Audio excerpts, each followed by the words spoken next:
Okay, good evening. Welcome everybody to the meeting of community development and housing. Andrea, I can hear you, but I can't see you. Oh. That's how it should be. I didn't wash my hair, so I was hoping nobody would see me. All set, thank you. Sorry. Okay, we'll start all. Good evening. Welcome to this meeting of the Community Development and Housing Committee, Monday, January 6th, 2025. This is the first meeting of the year. Lucky us. Happy New Year to everybody. Everybody had a healthy New Year. So, there are a couple items on the agenda tonight. 3 to be exact, right? So we will jump right into a new business, our tech. Couple items on here. Mike, no? You want to stay back here? I'll stay back there. I'll stay back there. Let's see. Oh, yeah, there's a seat here. Yeah, let's move on, please.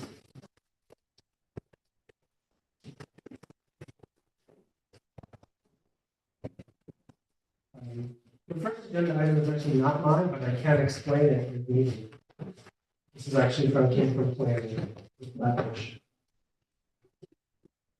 Sure, why don't you explain it? Okay.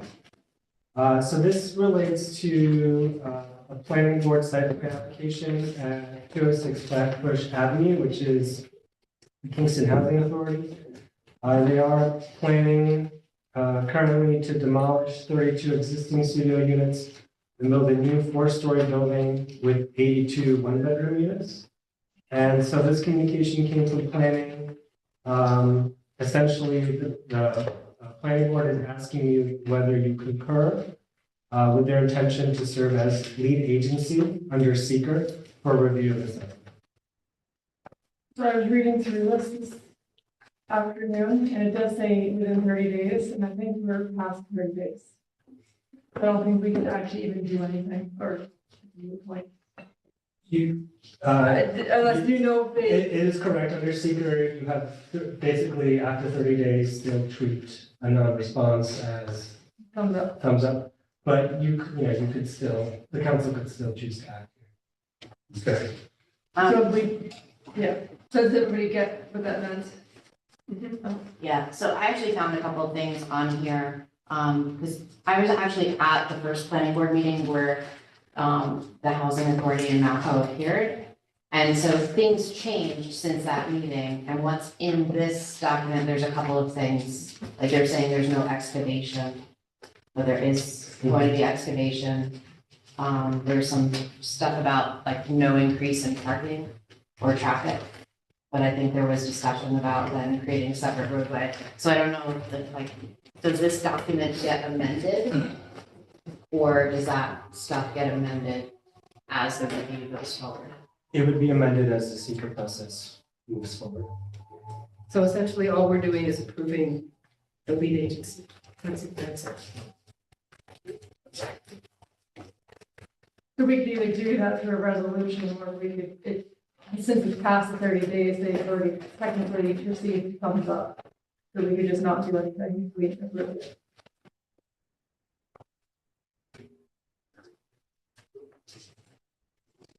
Would you have any feelings about it? I mean, it's over. I don't see any reason to spend time. I'm perfectly fine with just saying it automatically was approved. We don't need to do another resolution. And you're sure that that's the case? Everybody good, Michael? Yeah, will will KHA still be the majority owner to this project? I don't know the specifics of this particular development, but That was my understanding. Going to some of the planning board meetings, that was my understanding. Well, we just heard that they changed some of their documents after receiving approval. We don't have approval yet. It was like the first No, presentation. It's not. And the planning board wanted different things looked into, like the height of the building, so then they decided to excavate and drop the building down. And the original roadway was a disaster, and they fixed that. But no, it's not been approved.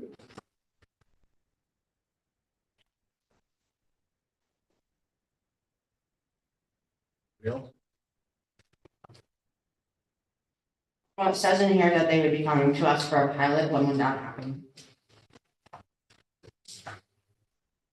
I haven't heard anything about what will happen, the timeline of that. I haven't either. Randy, you're the liaison.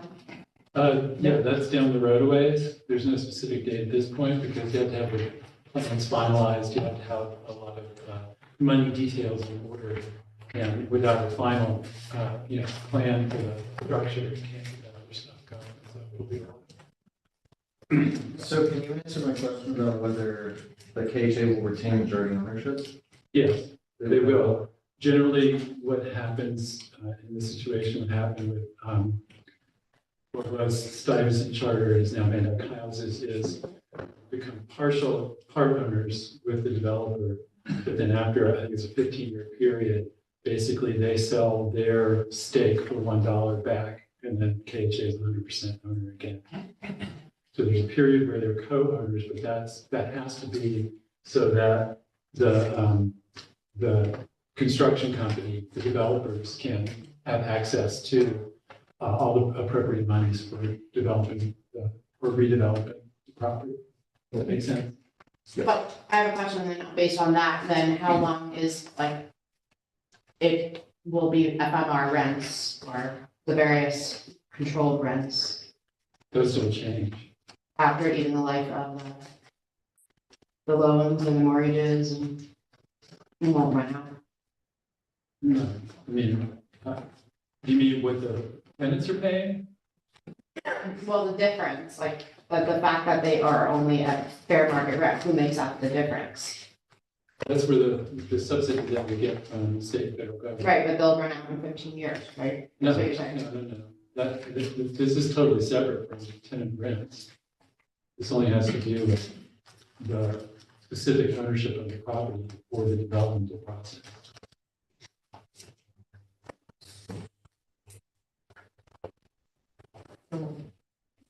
In partnership agreement between KHA and the developers have a 15-year life. That's what it was. I can't guarantee what it'll be for the new property, Okay. but that's what it was for Van Dyke Houses. And then the affordability part of that extends past the 15 years Yes. into like 30 years. And for the tenants, Yes. no, it's forever. It's for- KHA is a state authority, and that's the requirement for it to remain state So authority. for the lifetime. Yeah, but when you change the funding mechanisms, like Roundout Gardens, you're taking away like section 9, which is like automatically funded by the federal government. It's switched over to vouchers, and then people take their vouchers, so like, there's no like perennial funding anymore. They're not technically housing authority buildings, they're just buildings owned by the housing authority. But because we're an authority, we are required to charge the lowest rents. Limited to a third of the tenant's income. But then who's making up the difference, the 70%? Well, it's through the various programs that we get funding from. We usually do from housing. Yeah, housing authority.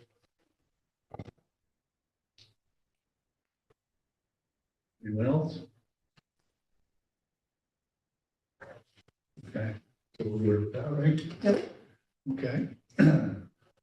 Bartek, you're on again. So I believe by now you're all familiar with this property. The Common Council did start an eminent domain process to acquire and redevelop 42 individual parcels along Broadway and Garrigan Drive. This is what much of this property looked like prior to urban renewal in the 1960s, right? A vibrant mixed-use area. Everything that is in the yellow dotted line here is proposed for acquisition and redevelopment. And this is what I've showed previously, which is a potential site plan, which would be a walkable neighborhood plan under the form-based zoning code. And these are some initial renderings, conceptual views of what this development could look like. Here is a view on Broadway, and then this is a interior view on what is currently a paper street called Gallo Drive. And in total, we believe that redevelopment could support approximately 200 housing units, as I mentioned, organized as a walkable urban neighborhood, with approximately 30,000 square feet of commercial and nonprofit space. So the first step here is that the Common Council needs to fulfill its obligations under seeker. So previously, under Resolution 205 of 2024, the Common Council identified the project as a Type 1 project pursuant to seeker, and also identified itself as the lead agency to review the project. The key question at hand is, will the project, and by project I mean both the acquisition and redevelopment of the site, result in a potential significant adverse environmental impact? So some of these considerations and conclusions here. So some of the inputs. So the council has received a completed full environmental assessment form. This Common Council hosted an October 29th public hearing. And other inputs include all the other supporting materials and information we know about the site and its history. In terms of the review, everything that was submitted for review for the Common Council considered factors such as air quality, groundwater, impacts to land, impacts to traffic, solid waste production, soil erosion, vegetation and wildlife, consistency with community goals and adopted planning documents, impact on historic resources, impact on energy use, and cumulative impacts based on what we know in total is happening in the neighborhood. So the resolution in front of you tonight is a resolution for a negative declaration, meaning that the Common Council has identified that there is no potential significant adverse impact on the environment. I'm not going to, the council has received the full environmental assessment form. But I think what's key for this site in relation to seeker, right, is that first, this site is part of the downtown neighborhood and also once was completely developed. Further, the redevelopment of the site as a walkable neighborhood plan is entirely consistent with the form-based zoning code and is consistent with the generic environmental impact statement that was developed for that zoning code. And therefore, when we consider impacts such as to air quality or traffic or consistency with adopted planning documents, this council should find that there's no potential significant adverse impact on the environment. With that, I'm happy to take any questions or hear any comments on this particular application. And my comments are gonna be towards the next resolution, so I'll wait for that. This is all. This is the one we're on. Okay. I see that you guys have not made any, Are you opening it up? I wasn't planning. Oh, yeah, there's no public comment during committee meetings unless you're opening it up. No, I thought you had some technical question or something about the screen or something. Okay. Anybody have any questions, comments? will we move? So just one question, now is this, and is the environmental assessment form that's been prepared, that's based on a projected a concept of what the development would look like? That's right. This is not the actual development because that has not even begun to be developed yet. This is just the maximum sort of proposed development. That's right. So that Could be there. That's right. So under seeker, right, seeker really says no to segmentation. So if we were to, because we have an idea of what the development could look like. If the common council were to pass a resolution that was just for the acquisition, right, it could be seen that we're segmenting, because really it's for the acquisition and the redevelopment. And so this resolution does consider the acquisition and the redevelopment to the maximum envisioned, which is about 200 housing. Now, obviously, that full site plan application has not been submitted. Right. And so when that does occur, the initial seeker finding will need to be again re-reviewed to make sure it's still consistent. Okay, thank you. Steve, I was going to. Oh, okay. So, Heard Steve first. Well, Steve's chairing the meeting, so I didn't want to. Okay. What were the heights of the units that were demolished? Generally around 3 to 4 stories at max. 3 or 4? 3 to 4 stories. 3 to 4 stories. And what's being contemplated here is 5 stories? So I do have a rendering of a 5-story building on Broadway, Right. because that is allowed under the form-based zoning code. But that is, that's a conceptual view right now, based on what's possible. Doesn't necessarily mean that that's what will be in the final development. Okay, so in terms of no impact to the historic resources, would the height impact the historic quality of that neighborhood, given that I think the highest building there is like 4 stories, or 3 stories? Yeah. And in either case, they're because it's contiguous to the historic district, is there any thought about, and maybe this is, ahead of the what you contemplate at this point, but it just doesn't seem like it aesthetically fits in. Right, so it's all, everyone will have their own opinion on this, right? But under the zoning code, a 5-story building is allowed in that location.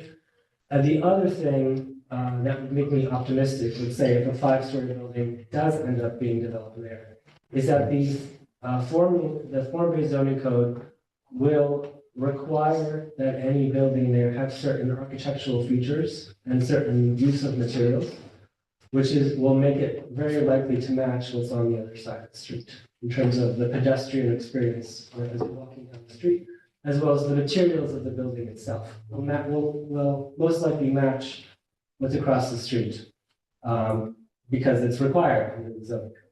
So that's what would make me optimistic, that a 5-story building would be consistent as historic. And then in terms of traffic impact, have you done any traffic studies such that you could determine that there would be a significant impact? Right, based on the generic environmental impact statement that was prepared for the new zoning code. In terms of traffic, right, what the GEIS said is that, right, we're talking about infill development. Any new development will be walkable, right? You'll have access to public transportation. You'll be able to walk to services and to retail. And the hope is that will reduce the number of vehicle miles traveled. Certainly at a later point, once a full site plan is submitted, a full traffic analysis, might be prudent at that point. But at this point, because this type of development is inconsistent with the zoning code, there's no major red flags. Yeah, we heard a number of public speakers talk about sort of capacity of the wastewater system. I just want to give you the opportunity to sort of address those concerns. As a whole, the City of Kingston wastewater treatment plant has capacity to handle new residents. Thank you.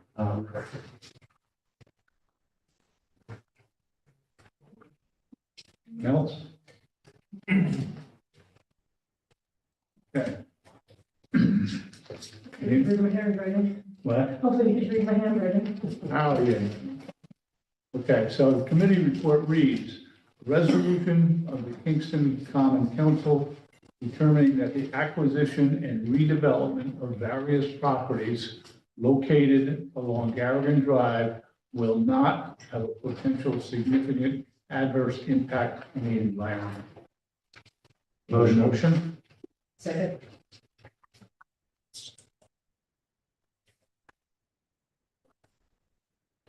Okay, anyone else have anything further? Let's call for the vote. Okay, all in favor? Aye. Anyone opposed? Okay, motion passes.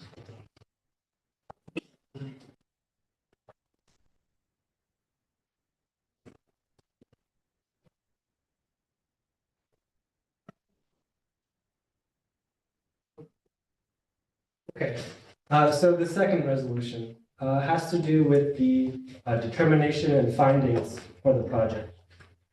So the council's previous action here was under Resolution 170 of 2024, in which the Common Council set a public hearing to gather public input into public benefit findings on Garrigan Drive properties. And that was stated, as was stated in the public hearing, within 90 days from the public hearing, the Common Council must adopt determination and findings regarding the project. This includes the public use and benefits, the reason for the selection of the specific location, the effect of the project on the environment and surrounding neighborhood, and other factors it deems relevant. The inputs into this determination and findings, the history of the site as we know it, as it was part of urban renewal, the overall consistency of the project with the City of Kingston's comprehensive plan, consistency with the local waterfront revitalization plan, consistency with the city's zoning code, the need for housing, and the need for economic development in the downtown area. The determination and findings also includes consideration of and responses to some of the public comments made on October 29, 2024. So the resolution before the Common Council tonight and the conclusion is to make and publish a determination and finding statement in accordance with eminent domain procedure law, and also directs the city to take all steps necessary to comply with applicable provisions of the eminent domain procedure law to implement the resolution. We'll stop there. Okay. Yes, ma'am. All right, Steve had graciously said I could have the floor for a little bit after Bartek's presentation. So I have a couple pages of notes I went through, or I wrote down after going through the findings.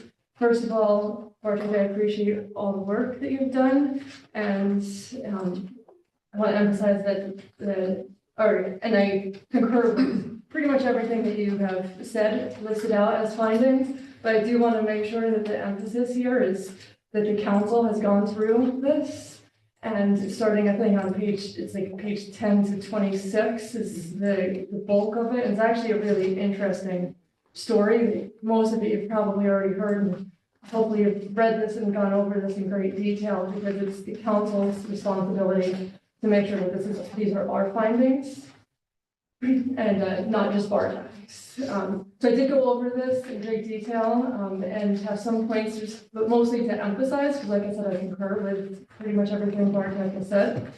One thing I wanted to mention was, although at the public hearing, I think the majority of the speakers were against this.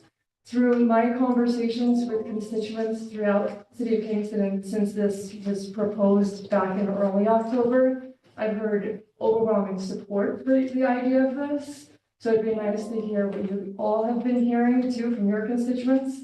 I think the fact that a lot of, when projects come forward to us, most of the time, we only hear the opposition. They're the ones who tend to come out, not the people who are in favor. So I just wanted to bring that forward to you all, that I've heard a lot of people who are really excited about this project. Hopefully you've been hearing the same thing, and hopefully you've been having conversations. Definitely, when I'm done here, hope that Steve will share his thoughts, because your ward and you grew up here. It is my neighborhood. Yeah. So just some specific concerns or specific points in the findings that I wanted to pull out. And a little bit more specifics is one thing that Bartek mentioned was about the economic benefits to this. And I think this is something that, especially this year, last couple of years, we've heard constituents talk about how high taxes are. And as we all know, taxes were just raised for the first time, so it's a concern on a lot of people's minds. And I believe the number, although don't quote me, that may be wrong, Bartek, you might know, or Dan Baker might know, I think this parcel is paying $3,000 a year in taxes. Correct. So having this developed will give us a greater tax base, and I think that is a huge thing that we should be emphasizing. And Bartek did emphasize it in this, which I appreciated. I think the boost for small businesses, the current small businesses in the downtown district, actually, I thought it could be even highlighted more in the findings. It didn't, because I was reading it and I kept looking for the emphasis to small business and how this is going to boost, because I know I frequent downtown often. Actually, Saturday I was at Golden Ginza, and my spouse and I were the only couple there. I know Next Boutique, my friends there, they said it was the slowest winter that they've ever had. So I know the small businesses there could really handle a good boost, and this will do just that, as well as bringing more small businesses, which is, again, something that I know the constituents that I talk to are in favor of. And of course, it's, I don't need to say it, but housing is usually on almost everybody's front of the minds, and this addresses those concerns. So I appreciate having those there.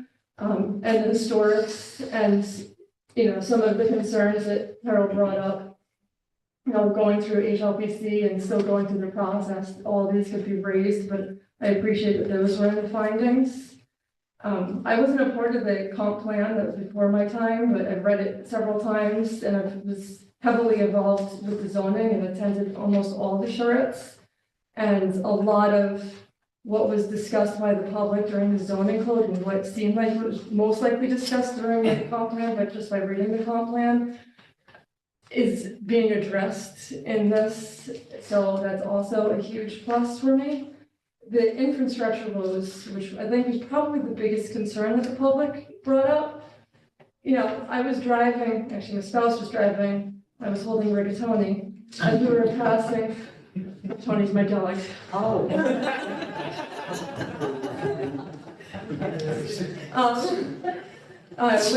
Landmark Place. I think it was last night. Driving home from my dad's, we were passing Landmark Place, and I was just reminiscing, because it was the beginning of my time on the council when that was being approved, and all of the concerns, especially on infrastructure, that was brought up. And I think Randy and Steve were the only ones on the council at the time. Remember, Not that old. Come on.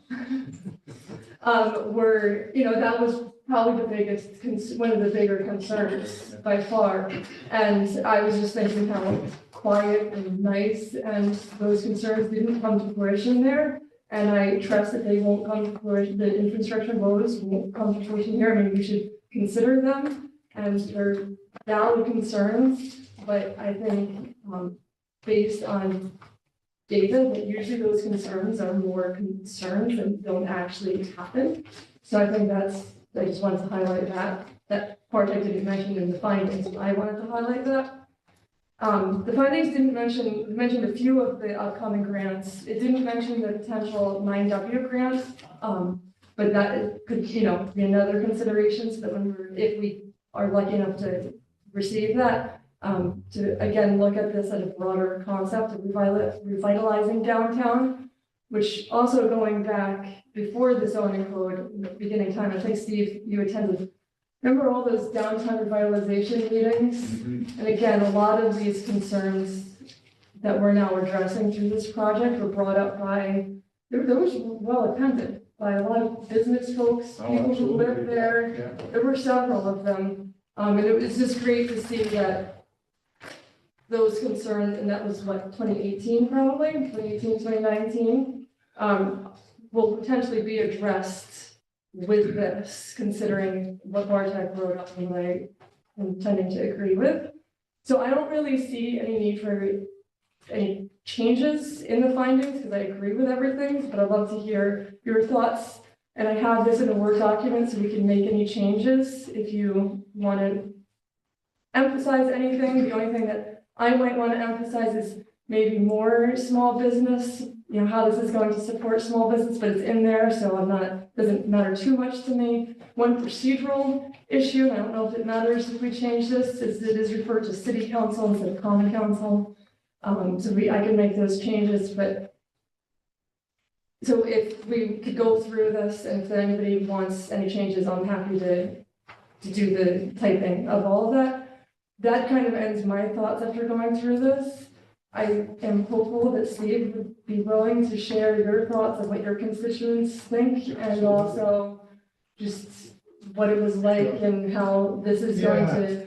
At the risk of redundancy, because I know I've told this story numerous times. I grew up several hundred feet from where this project will be.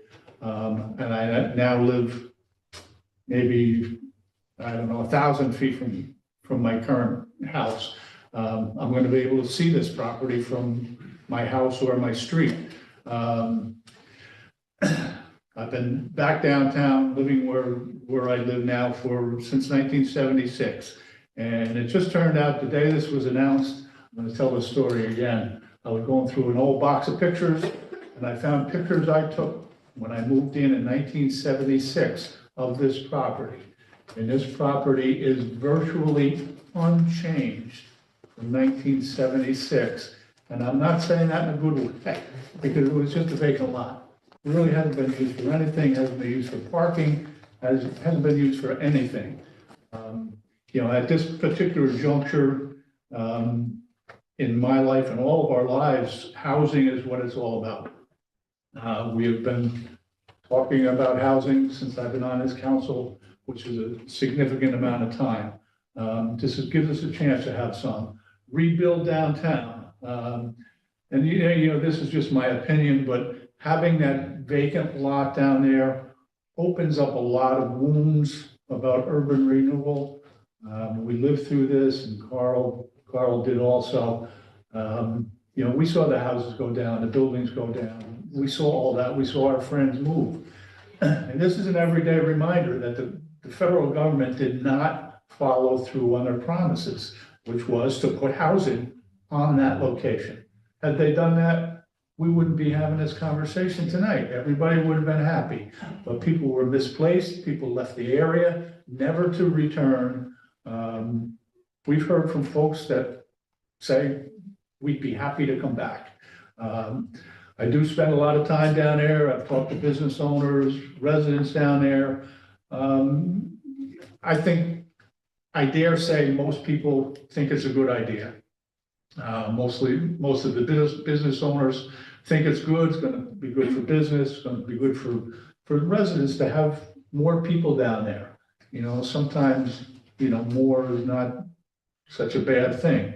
I think it's going to be nice to walk down there and see a lot of new faces down there. Yeah, I really think this is a good project. I mean, you know, I understand, you know, there was some concern.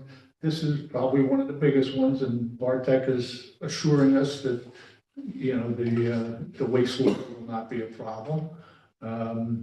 So, you know, barring those things, you know, again, you know, I'm in favor of this. I think it's a good idea. I would tell you the truth, I would have been open to anything going on in that property, rather than have it sit there with sumac growing all over the place. So that being said, I am in favor of that. You know, that's my, you know, it's my life down there. It has been my life for many, many years. So I think this is, I think this is going to be a great thing. Yeah. Anyone else? Michelle? Thank you. I think urban renewal here in Kingston and across the country was just one of the most horrible racist things that happened in this century. And I really want to make sure that these families that we're mentioning, 361 families, 104 individuals, 94 businesses were displaced, and 1/3 of them were Black. And I hope that we can find a way to prioritize families that were displaced and like having their voices have input into this, being prioritized for housing, whatever it is. Like we need to make reparations for what happened here, and all of that was stolen from people. Thank you. Anyone else? Does anybody want to go through and make any changes that after you've read what Bartek sent us? The main thing is starting on page 10 with the overview. I think it's page 10, right? But I just, I mean, I'm not on the committee, but I know people. I'm not on the committee either, and I don't shut up, so. Are this is where the defense will be, this is the battleground. The findings is gonna be the battleground for those who are opposed to this. Okay. So I'm comfortable with them as they stand. But I want to make sure that attorneys and aspiring attorneys are comfortable with them, because this is where the challenge will be. Well, that's why I read through it, and with that kind of mind, and Barbara's way more experienced than my 5 years of graduation, 5 months of graduation. So if she wants to weigh in, but that's why I went through with that in mind, and I didn't notice anything. I don't know if Barbara wants to weigh in. Not right now. Sure. But I think it covers everything that we've talked about with Yeah. constituents. And like I said, I went back to think what I've been talking to constituents about since 2018. When we attended those downtown revitalization meetings or whatever they were called at the time. Right. And a lot of this covered all of the concerns of the community. And that's our job, is to make sure the community's voices are heard. And I think that this does that.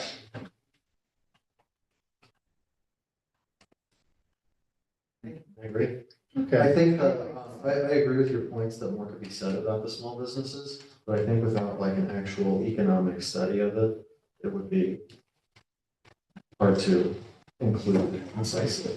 Yeah, I'm fine with it, because it did have it mentioned it a couple of times in there. So I'm happy with leaving it with theirs. Cool. Me too. Okay.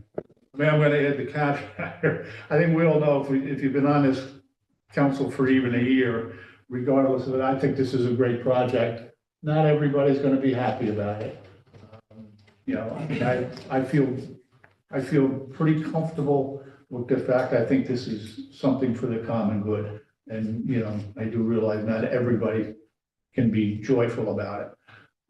And I get that, I did hear it from a couple people, but for the most part, it was positive. But I think again, bringing back the landmark place, when a lot of those fears and concerns weren't actually didn't come to fruition, I think that reassures us that even though people's fears now are valid, I don't think that they're actually going to become as significant problems as they are. So I think as long as we're transparent and continue conversations about how the project develops, I think that everybody will be happy or happy-ish. Well, yeah, I think you're correct. I mean, you don't hear any of those fears now about Landmark Place. Right. The people there are comfortable with it. I think it's turned out to be a great thing. So hopefully this will be more of the same. But it is more housing, and, we can't argue against that. Anyone else? Okay. We have a committee report here. Resolution of the City of Kingston Common Council authorizing the adoption and publication of the determination and findings under section 209 of the New York eminent domain procedure law concerning the proposed condemnation of certain real property consisting principally of 42 tax parcels and approximately 3.5 acres in connection to the project. Have a motion? I'll move. Second. Anything further? Clerk, call the vote. Thanks, Mark, for all the work. Thank you. Okay. All right, all in favor? Aye. Anyone opposed? Okay, motion carried. And congratulations on running that project. It's not- It was a long document. Well done. Thank you, Architect.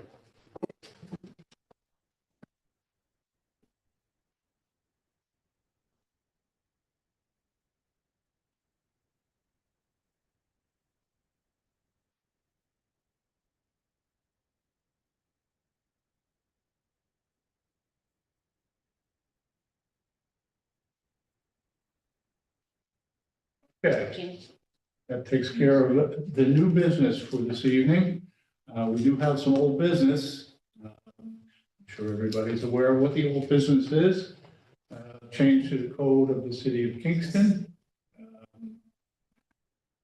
Want to have discussion? Does anybody have? I just want to raise a procedural point. I realize that this came through, like, we referred out laws and rules of resolution to get the comments back from the planning board, so I'm wondering if these comments should actually be taken up in laws and rules. So the laws and rules, can you say that again, because laws Yeah. and rules referral? Yes, I don't think there was a laws and rules referral, there was a laws and rules call for the public hearing, because that's the way our rules. that we wrote a resolution for referral to the two planning boards. But the legislation was proposed by this committee, right? Yeah, So I'm just not sure why. okay, I just want to make sure procedurally if there's an issue, it's not. Like, sort of, we never had a housing committee before last year, so. Yeah. But everybody's read the county and the city referrals, recommendations.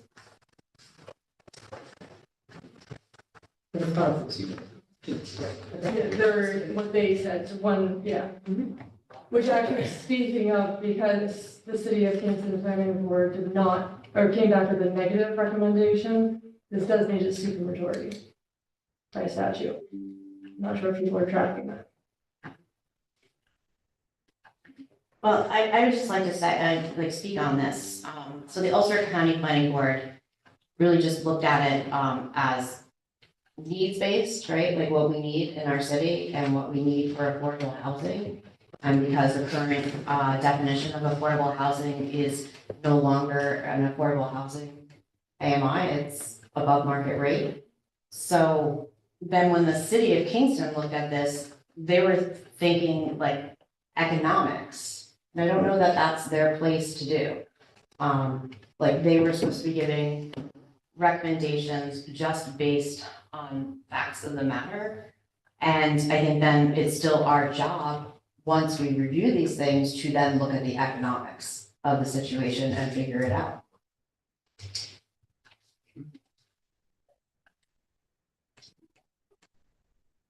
You have a suggestion?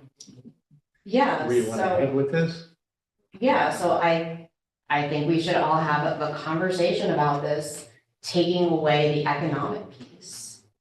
And then if we are in agreement that we would like to consider lowering the AMIs to meet the needs of the community, and then move forward and then exploring incentives and economics to fund it. So do you want to table this to have more discussion? Is that what Yeah, you're and saying? maybe that's I like don't wanna put something, words in your yeah, mouth no, or maybe it goes to finance, like this is a very complicated thing, it's not like two people can just figure it out, we brought it to the committees, and so now we get opinions, that's what we're looking for, and now we have to figure out how we would implement it. So I don't think it's just like get an opinion and then done or not done, like, there's still more to this. Does everybody feel? I mean, if I could just speak more to, again, why we're doing this and everything. Currently in the code, we do 60 to 80% area median income for affordable housing and 80 to 120% area median income for workforce housing. When this code was drafted by some of you who were here 3-4 years ago, the area median income was 40% lower. So in those 4 years, Ulster County has had the highest increase in area median income in the United States. That is totally thrown off all the good intentions that this council and the public who demanded this be included have in there. So what that comes down to in real rents and in the kinds of people who can live in these apartments, that is people making between $50,000 to all the way up to $140,000 can now be as the target population of these apartments, not the people living in the warming center, hundreds of families living in DSS hotels. This is for a professional class that looks like me. It's just gonna accelerate gentrification if we continue under this one. And so right now I work for the county and I get $10,000 from the city of Kingston. I am, for being right here in this room, I am considered, I would be eligible for affordable. I have a degree. Do I think there needs to be more housing opportunities for people like me? Sure. But right now we are in such a dire crisis that you have to triage. And right now, people like me, people like us in this room, we don't need the triage. We need to affect those who are most in need. And to even, the mayor falls under workforce on this definition. And that means that they can pay up to 30% of their pre-tax income to any development on this. And so that means that people are paying $1,700 for a studio, all the way up to $3,200 for a 2-bedroom apartment. How can you look any of your constituents in the faces and say, this is affordable housing? It's just absurd. And I really am going to push back on the mayor's argument that this is going to scare away developers. I don't think it is, because again, we're not mandating that people build the Karl Marxhof or anything in Vienna. We're talking about one apartment for every 10 built. And in 9 times out of 10 development, other than the eminent domain, we're only going to see one apartment out of this. So this is not radically changing anything about the city of Kingston. This is not putting up a flag that says developers aren't welcome. This is saying that we need to prioritize people who live here first. And again, there's many weaknesses into using area median income because it comes down to the county level, which Kingston household income, which is another way figure that we can use, is $62,000, not $117,000. If we use fair market rents to determine that, that brings down the price of these apartments to what people are paying. And at the end of the day, who is Kingston for this? Because right now, none of our constituents can afford to live here. No. And I'm sorry that I just heard you the whole. No, that's okay. Right, well, I would say that part of the reason that, a lot of the reason people can't afford to live here has to do with existing rents over which we have very little control, right, in terms of the fair market value. And I think that's what I heard at the public hearing is people want rents to go down. That's not something that this is going to help, right? And it's going to be a very small number of units that will be built. I think I don't think there's anybody in this room in the city who doesn't want to see affordable housing. And I think there are other methods to make more housing, because what we need is volume of new housing. This is not going to solve that problem. What I would like to see is us going out and partnering with nonprofits like we've done with REPCO, partnering with the federal government, talking about tax breaks that could be offered for larger developments that would be able to support more affordable housing in, the lower levels of income. I think we have a lot of vacant property, well, not a lot, but we have some vacant properties, here in Kingston that could really be developed in that way. And private development is not going to be the answer to, it's going to solve one section of the broad range of housing that we need. What we really need is partnerships with the kinds of groups that are going to allow us to get federal and state discounts, whether it's money from housing trust funds, other places to build the kind of housing that we really want to see. So that's, I guess, my concern in general about how do we address the housing issues, looking at how other cities have tried to address it and how Kingston has tried to address it, just in recent years. So I guess that's my concern is what, Can I? Yeah. So basically, you're making an argument to take out the 80 to 120 because it's not affordable. So we shouldn't have affordable in our code. and no, I'm not talking about the code, I'm just talking about housing in general. In terms of what's in the code, I guess I'm new to this, right? I just been on the council. I came onto the council after the zoning code was passed. So it's only been a year, and from what I understand, there really hasn't been a lot of development. Now, is this going to spur, that's what I'm interested in doing, is seeing how development is spurred to make more development. I don't know if just changing this is going to do that, and whether it's worth waiting another year to sort of see what happens in the next year as to whether or not we want to lower this. Or in the meanwhile, I would happily work on trying to find other solutions for how we can bring in. That's basically what I said, though. We're like to look at how to fund. But I thought this was more targeted to private development, not partnerships. So I don't disagree with a single thing you said, but Okay. all of that is built on how we define affordable. And so right now, our current definition that we wrote 3 years ago has radically altered through forces beyond everybody's control in this room. And so to do that, we're trying to move it back into the window in which this code was designed. And I really don't buy the Ronald Reagan argument that this is going to scare away developers. I think that this is going to have an absolutely negligible impact on actual development, but a real human impact on people's lives. I think that also development is stalled right now because of high interest rates, Lots of high. reasons, right? Well, I mean, we have the Kingstonian who's passed the planning board, has a pilot, and nothing is happening because it's financing. All right, so just to piggyback on that. Capital costs that have increased substantially over the last 3 years. Well, let's start from COVID. So, you want to talk about there not being a lot of development recently. A lot of that has to do with the stalling as a result of COVID. Then on top of that, you have this massive increase in material costs, which are scheduled to go up even more given the new administration. You have capital costs that have gone up significantly, and you have labor costs that have gone up significantly. That has more to do with this stalling of development than the affordability bands that we are, looking at or looking to consider.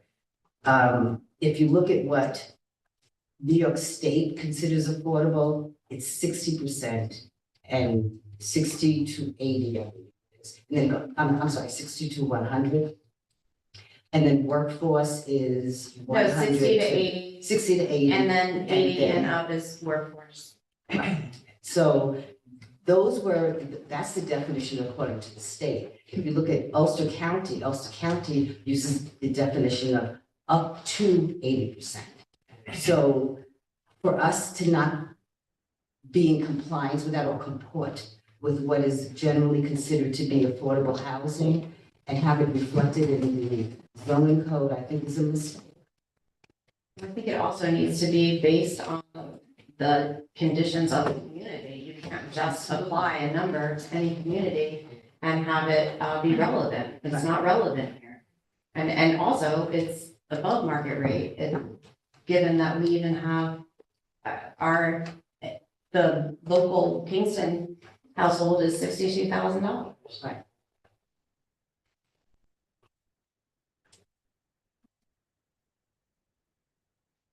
What's our pleasure here?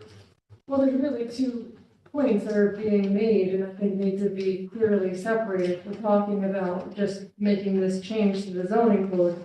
That's one thing, and then the other thing is that what Sarah was bringing up her ideas, and what Michelle mentioned in her beginning, is the economic, those kind of relate. I think that they should be separated, and this should be considered tonight. And then if anybody has ideas or wants to build a special committee. I don't agree. I think that the economics need to be explored for this, these proposed economics. So you're not talking about like the suggestions that Sarah was making about, No, like figuring out what economics can fund these changes so that developers are not left to have to figure it out on their own. have you done any research on what Yeah, there is? there is, but we have to like talk about it. There's 581A, which is something we used with Stony Run.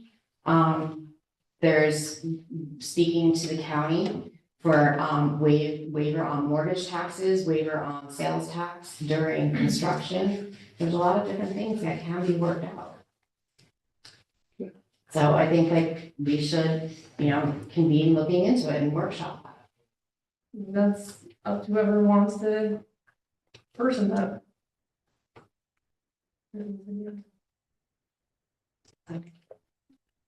Anybody have any thoughts here? Sorry. I totally agree. We have to explore all options for housing. Absolutely. But also, this particular number is right now dedicated toward a very narrow aspect of our housing possibilities. And so it's also a number we can change down the road. And, if we keep this number as it is for another year, see if we do attract development. If we do see that we've got people that are interested in coming to Kingston, we can then explore lowering the number. It's not something that has to be decided right now, but I also think that we could go on two parallel tracks. And that is, well, first off, build on successes that we have had in developing all kinds of tools for developing housing at different levels, particularly the lower income levels. We've worked with Rubco to produce a whole series of really valuable buildings. The county property out at Golden Hill, I think, is going to be very important along these lines in terms of providing low-income housing, assisted housing.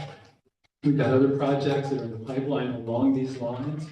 So when we're talking about this particular sector development, we're also talking about we need some more middle-income housing. The studies that have been done have demonstrated we need housing at all levels. And so I think that, if we see that at the current levels that we are attracting developers over the next year, then we come back and revisit this in 1 year. We see what we've got. Rennie, it's semantics. It's called affordable on paper per HUD, but it's not affordable for our community. It's a joke. It's not real.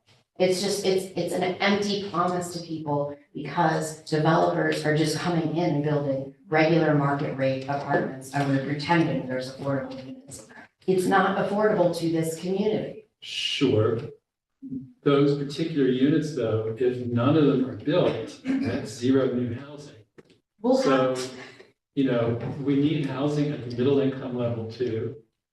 And so this is a way of achieving two goals, which is some lower income housing it's certainly not going to be at the lowest level, but we're doing other things to reach those lowest levels. 80 is not affordable We're housing, doing it's other- market rate. those other approaches aren't based on that number. 80 is market rate, above market rate. The county is using fair market rent instead of 80%. But for- if you look at what we did in Stony Run, people are paying below those numbers, right?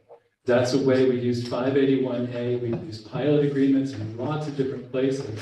So that's exactly the kind of thing to explore. What are some of the innovative possibilities for pilot agreements? While we're also working to see if at these current levels, we're able to attract developers. Well, we might as well not have it in there. It's just market rate housing. The thing that I want us not to lose sight of is that Kingston is literally 7 miles, 7 square miles. There is, our most precious resource is our land. And some would argue about people, and, you know. But in either case, that's a limited amount of space. And so the more that you open, you know, you say for a year. So you have developers come in, but there's only so much land. We are essentially overdeveloped, really. But if you allow, you know, the developers to come in and produce, you know, additional market rate housing, then there is less space and less land available for affordable, really affordable housing. And so, you know, to say, well, let's wait a year, you run the risk of there being nothing left. I don't think so, not at the, I mean, KHA, for example, is looking at adding units. There's plenty of Say that places. again? KHA is looking at adding, like we talked about earlier, many new units. There's other places that can be developed in the city, and development doesn't happen like that. It's not like in a year we're gonna have 15 different developments with 500 units each. So, you know, unfortunately, and Steve and I have long experience with this, it takes a long time to get housing produced. So, you know, I think that I don't think we have to worry about us being overrun with development very quickly. Michael? So I'm not a developer, but I would think that one of the things that scares developers more than anything else is uncertainty rather than any more stringent recognition. So for us to just shrug our shoulders and say, no, we can try again next year, I think would just delay any housing by another year, because who knows if we're gonna change the code in a year. And sure, we need all levels of housing. That's great, that's beautiful. There are more families living in DSS shelters now for longer than there have ever been in Ulster County history. There are hundreds of families now spending on average 3 years in hotels. That is a need. That is, in triage, you do not help somebody with a paper cut while somebody has a broken leg next to you. It's just absurd. We should be removing the affordability definition from the code if we don't agree to this, because it is simply a farce to all pat ourselves on the back and say, well, we got affordable housing built, we got one unit and they charge $3,200 for it. And, you know, the only person who could afford it is the mayor, a doctor, a deputy county executive. Somebody making $32,000 cannot afford this affordable apartment. That is absolutely ridiculous, and we should be ashamed of ourselves. I prefer if we actually voted on this tonight rather than kick the can to table in another room. Like you said, developers don't like uncertainty, so I think that we should maybe delay it a month and see what we can. If there's a package, or if there is something, then we can put together that makes it realistic. We're not changing it without making it realistic, and if it's not gonna be realistic, then we move on. One of the problems I have with this is that I'm not aware of input that we have received from developers. Right, there's nothing proposed right now in the city that I'm aware of that's significant. Mark may know more than I do about that. But there's nothing coming to the city. Nobody's coming to the city to build stuff. This isn't affecting anybody because they're not looking. So the question to me is, why are developers not looking? Is this it? Is this the reason, or is there other reasons? And I think before we go ahead and change this, which has been in place for a year, with no developers, maybe one, we really need to figure out what is going to spur development, what's going to spur affordable development, what's going to cause people to want to come here and build affordable housing. Jobs. That's one thing, but there's a housing need right now. You know, there's no doubt that there's a housing need. So for me, the question is, you know, I would love to have input from developers about, tell me a realistic number. Tell me something that will make some sense here so that I don't end up and down with no result. I mean, it's just an exercise in futility. And I really don't want to do that. I don't want to, you know, it's an empty, you know, action. If it's not gonna cause developers to come here. So that, to me, that's the problem. Can you make it happen? Do I think what? I like your suggestion, can you make that happen? Well, yes. Well, maybe. I think it's worth talking to developers and saying, talk to me. You know, why we have property. You know, we're acquiring property. There's other properties around in the city that are undeveloped. Okay, why are you not coming? I would love to know the answer to that question. Well, we're just approving this eminent domain to build like more deeply affordable housing. So- Right, but we're doing that because we're subsidizing it and we're going and motivating this to happen. Right. We don't know if there's a developer yet that's gonna step up and do Right, this. and we're looking, I'm suggesting that we look into subsidizing and finding ways to I think you're subsidize. I Yeah. think Right, but I think those are the things we need to talk about before we talk about changing our zoning, our one-year. Well, we're not looking to, we don't vote. We keep exploring and putting it together. But if I just want to say, if we talk to a developer and say, hey, would you prefer if we allowed you to charge $1,700 for a studio or $1,300 for a studio? Sure. Which one would you prefer to be in the code? I think they would choose the one that they can suck more money out of. Maybe a retired developer that has a business, has no skin in the game anymore. Steve, if you want to do. So in terms of, everybody keeps saying, no developers aren't coming here, and, we have Golden Hill. We have the Barrel Factory, the Kingstonian, Baxter, Pettit and Boulevard. We have Prince Street that was financed, 8 units affordable, we did Broadway, 8 units affordable, and 72 Garden Street, 4 units affordable. So there is some activity. There are, we are attracting developers. I don't understand why we can't say and codify the bands at which we are looking to attract additional investment. I just like to point out very quickly, most of the facilities that you mentioned are being supported with state funds. They're not being built by private developers. Right, but they are, but the units are being priced at these AMIs. Right. Well. No, some of them are lower, right? Yes, well, They have, the Yeah, there's a Golden way. Hill averages, so you're gonna get, I think it goes down to 30 and up to 80, and it ends up at an average of 60% AM. Right. But there's huge subsidies there, Huge, that's what does it. which is great, that's fine, it's a good thing. Right, But it isn't, it's not a private developer coming into, right, and I'm looking Right. to then explore helping a private developer get funded. It's not one or the other, it's like trying to work to make it happen. Like say Ulster County Planning Board, I just don't see even keeping the 80 to 120 in our code, because there's this line in here, like don't think that like it's affordable. 80 is not affordable. Don't shouldn't be fooling ourselves. So that you're all making an argument to actually take it out. So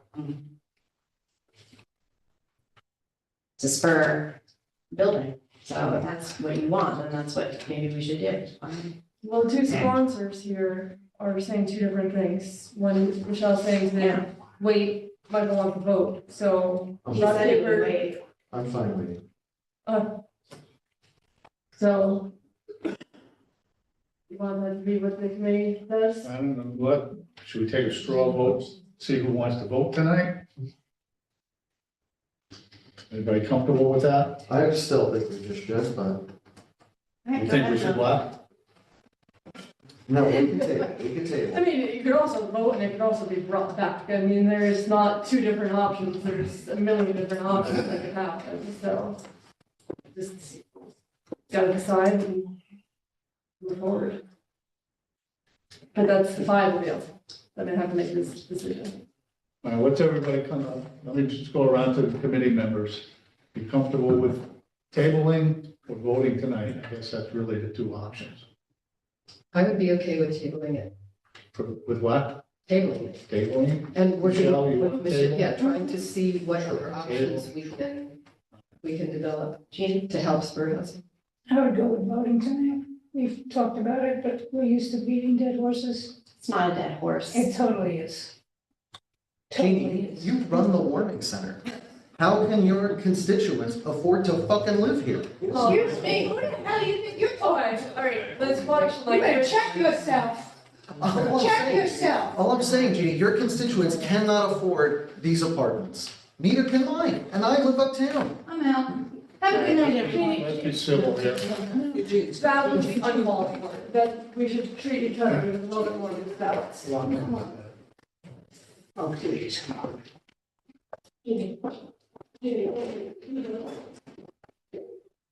Quiet. I think it would be in our best interest to do.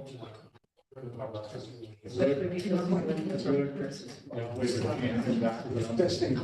thinking that's the way we go.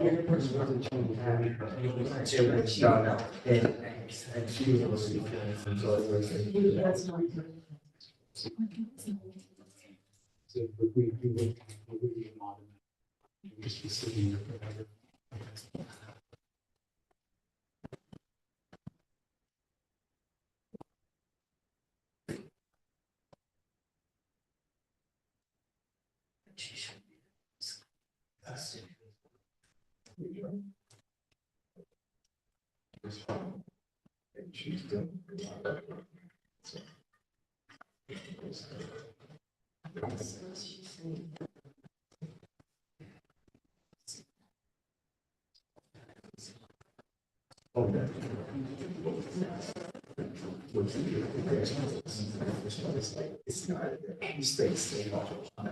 We're all in agreement, there should be more affordable housing. The question is always, how do you get there? That's the big question. Yeah, I agree. And it's as much as. No, we haven't. We send out for referrals and then. My brother-in-law, so my brother-in-law's the attorney for the, that's Yeah. that's been for years. He says, the only way you do this is something. Yeah, that's right. You can't lower it without helping them. I'm not saying we should do that. Right, that's why. Yeah. And subsidy. You know, just tax. You gotta make it smart, makes That financial system. Right. And that's when. Wasn't something. So we all, yes, that's the big question. How do you actually stimulate? Yeah. Yes.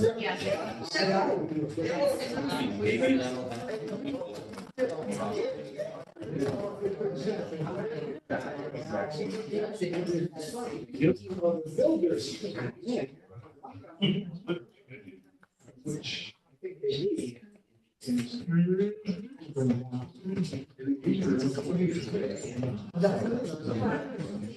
I can go to 60 if I want. Yeah.